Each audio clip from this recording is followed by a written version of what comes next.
On the eve of our engagement, my fiancé announced he wanted one final night of freedom, a last bachelor party with his friends. He had made it clear beyond doubt I was absolutely forbidden from interfering. I knew his first love, the woman who lingered in his memory, had returned to the country only 2 weeks earlier. Trusting him, I held back and asked no questions. But that night, a photo appeared on my phone. He lay shirtless on a hotel bed, another woman wrapped in his arms. Forcing myself to stay calm, I called him but he didn't pick up. Every one of his friends' phones was turned off. My hands shook as I opened Valeria Rogers' profile and found her recent update, which had been posted only minutes before. In the photo, my fiancé wore a striking groom's suit, holding a stunning woman close as he pressed a kiss to her lips. His best friend held out an engagement ring, a proud grin on his face. Beneath the photo, the caption read, "He once joked about making him my only best man, and now, here we are, finally making it happen." My eyes lingered on the photo, scrutinizing every detail, hoping to catch the faintest sign that he was doing this against his will. But his smile was carefree, his gaze fixed solely on Valeria, looking utterly content and at peace. I could no longer find any excuse to deceive myself, and with each thought, a deep ache tightened around my heart as if an unseen hand was squeezing it. Valeria had been his high school love. They'd dated only 3 months, yet he hadn't let her go in over a decade. Even in sleep, he would utter her name. I had confronted him about it before, even stirred up a scene, but he'd always brushed it off with a carefree, "It's in the past." I convinced myself that no one could be so haunted by a fleeting 3-month romance, reasoning that his dreams were nothing more than random, meaningless echoes. Yet now, I could no longer fool myself. Elias Stewart's actions had made everything heartbreakingly clear. Messages from friends and family still poured in, filled with warm congratulations for our engagement. I let out a bitter laugh and sent him a single text, "The engagement is off. Wishing you both a lifetime of happiness."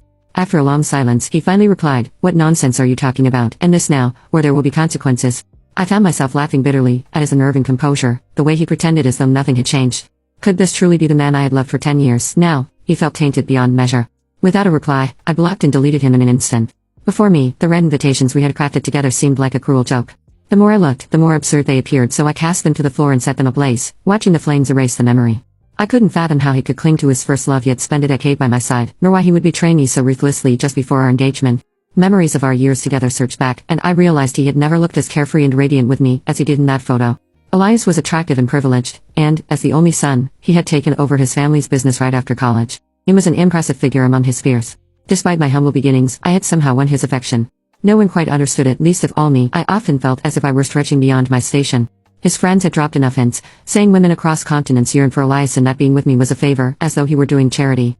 At the time, I thought they only meant to protect him. Looking back now, I realized that neither Elias nor his friends had ever truly respected me, or held me in high regard. My love for him had been genuine and profound. When he asked me to leave my job and embrace the role of a full-time housewife, I agreed without hesitation. My sole desire was to handle everything at home so he could dedicate himself entirely to his career. However, by offering him such freedom, I hadn't wittingly allowed others to exploit it. I didn't care who held the reins in our relationship. My only concern was whether his eyes saw only me. If they didn't, I wouldn't think twice about tossing aside this half-baked connection. Cheating occurred either never or countless times, and I was determined not to be the woman left wondering about her husband's loyalty.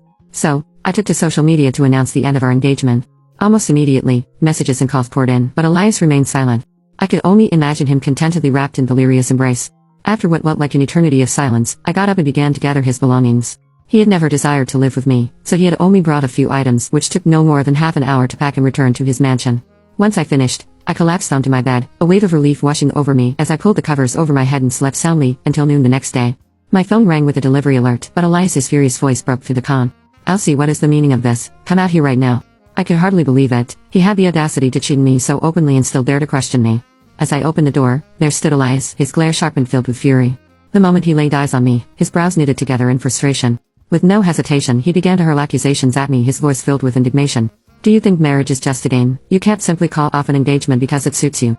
He went on, "What's with this tantrum? I'm already drowning in work, and now you want to add to my stress."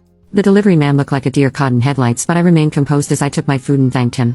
My calmness seemed to provoke Elias even more as he seized the meal from my hands and flung it to the ground, sending it crashing everywhere.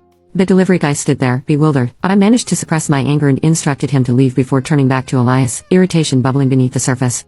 His face still retained its handsome allure, yet all the affection I once harbored for him had evaporated, replaced by a deep-seated disgust. He crashed the food container underfoot, sneering, "You think this is over? You owe me an explanation. How can you even think of eating when we haven't resolved this?"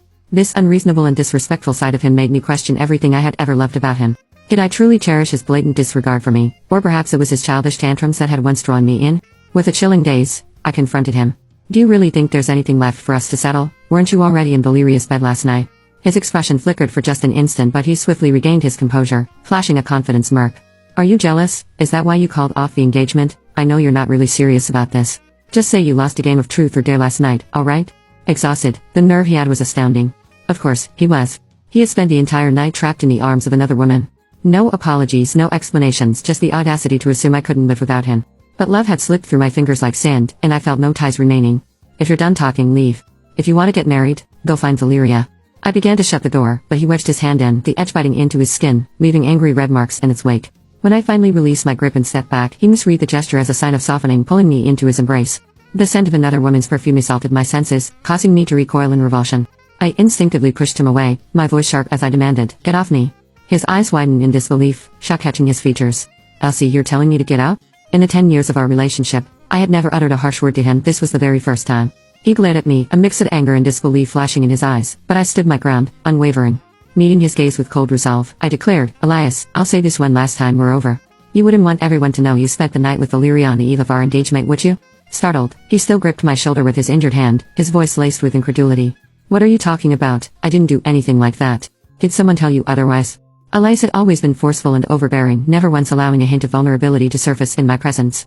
In the past, I would have held his hand, shouldering all the blame myself. But now, I sensed he wouldn't grasp the truth, until it struck him squarely in the face. So, without hesitation, I pulled up the photo Valeria had sent me. The moment he caught sight of it, his eyes narrowed.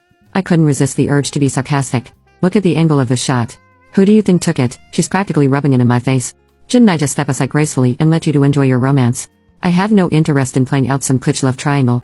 May you and Valeria have a wonderful life together." His expression darkened, and he attempted to clarify, "Valeria has cancer." I let out a dry laugh. "And what does that have to do with me?" His voice softened, almost regretful. "Her last wish was to have a fake wedding with me. I didn't engage in anything with her last night, and I don't even know when that picture was taken. Please don't think of me as some lowlife." I scoffed in disbelief. "So you felt sorry for your ex with cancer and abandoned me, on the night before our engagement to pretend to marry her. There's a picture of it, and now you're accusing me of having a dirty mind. Elias, you truly are a model of nobility and kindness." I pressed on. "If you feel that strongly for her, why not make it official? Go ahead, announce it to everyone. Clearly, I'm not worthy of someone as compassionate as you." Elias's eyes glistened with unshed tears, yet he stubbornly clung to my sleeve. "Stop saying that." Just as I was about to urge him to leave, my phone rang. It was Elias's mother. Their humility and kindness were a refreshing contrast to Elias's arrogant demeanor, a classic case of good parents raising a wayward son. As I recalled how my 10 years of devotion had been in vain, I felt a strong urge to hang up. Nevertheless, despite my lingering bitterness, I found myself accepting their invitation. After all, this wasn't their fault, and calling off the engagement warranted an in-person discussion, a gesture of respect for them.